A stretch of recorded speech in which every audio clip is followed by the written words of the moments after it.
សួស្តីទាំងអស់គ្នាខ្ញុំសងថ្ងៃនេះយើងមកបន្តសាច់រឿងយើងតនៃរឿង Ultimate កាយចាស់ដែលភាពបន្តចឹងក៏មករងចាំពេលយូរតោះនៅពេលដែលឡាយបានមកចេញការទាំងអស់មកហើយក៏បានវាប្រហារទៅលើនាគព្រលឹងនោះថាមពលទាំងអស់ក៏សម្រុកទៅនាគព្រលឹងភ្លាមពេលនោះក៏បានលេចចេញនៅពន្លឺមួយស៊ីអននាគព្រលឹងរបស់ខ្ញុំហើយស្របពេលនោះដែរនាគព្រលឹងមានតែភាពជឿចាប់ប៉ុណ្ណោះដោយការវាប្រហាររបស់ឡាយជេរប្រមាណអ្នកជាមនុស្សថោកទាបដូចជាខ្ញុំអនុញ្ញាតឲ្យអ្នកបន្តបន្សុទ្ធខ្ញុំប្រសិនបើខ្ញុំមិនចាស់អ្នកមុនខ្ញុំគឺជាស្ដេចឧបឡាយបន្ទាប់ពីការទាំងអស់ត្រូវបានបង្ហាញរួចសូម្បីតែខ្ញុំក៏មិនអាចបញ្ឈប់ពួកវាបានដែរចោះចាញ់ហើយទទួលការបន្សុទ្ធអរគុណសម្រាប់ការសង្គ្រោះពួកយើងអរគុណវាមិនឈឺចាប់ទៀតទេវាហាក់ដូចជារូបរាងនៃព្រលឹងបានបង្ហើរឃើញនេះ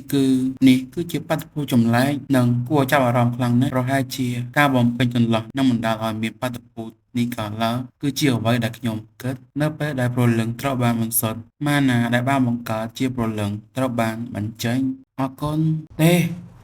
ខ្ញុំនឹងមិនវិនាសនៅកន្លែងនេះទេខ្ញុំត្រូវតែទៅកាន់អាណាចក្ររបស់ខ្ញុំដូចជាខ្ញុំអនុញ្ញាតឲ្យអ្នករត់អ្នកនឹងបាត់ខ្លួននៅទីនេះអរគុណទេអរគុណ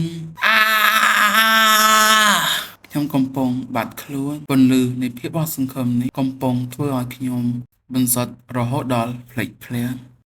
ពេលនោះព្រលឹងនេះក៏បាននិយាយថាហារាងកាយខ្ញុំប្រហែលជារួចតូចប៉ុន្តែខ្ញុំបានស៊ូទ្រាំវាហាក់ដូចជាខ្ញុំមានព្រលឹងច្រើនជាងអ្វីដែលខ្ញុំគិតអូហាជាការសងសឹកចំពោះការធ្វើឲ្យខ្ញុំចុះខ្សោយបែបនេះខ្ញុំនឹងចំណាយពេលរបស់ខ្ញុំដើម្បីធ្វើទរណកម្មរហូតដល់អ្នកស្លាប់បន្ទាប់ពីការប្រើបន្សុទ្ធឲ្យច្រើនសឹកសន្ធាប់អ្នកលែងមានវិធីធ្វើបាបខ្ញុំទៀតហើយប៉ុន្តែអ្វីដែលធ្វើឲ្យអ្នកគិតថាពិតណាស់ខ្ញុំបានប្រើការបន្សុទ្ធរបស់ខ្ញុំទាំងអស់ហើយខ្ញុំគ្មានអ្វីដែលរំខានដល់ព្រលឹងទេឬការបញ្ចុះសពនៅតែវិភាព Gingner ការផ្សារភ្ជាប់ព្រលឹងដាច់ខាតដល់លេខកម្រិត1ខ្ញុំបានប្រាប់អ្នករួចហើយលេខកូដ9999អត្ថិភាពរបស់អ្នកគឺមិនអាចអត់ទៅបានទេ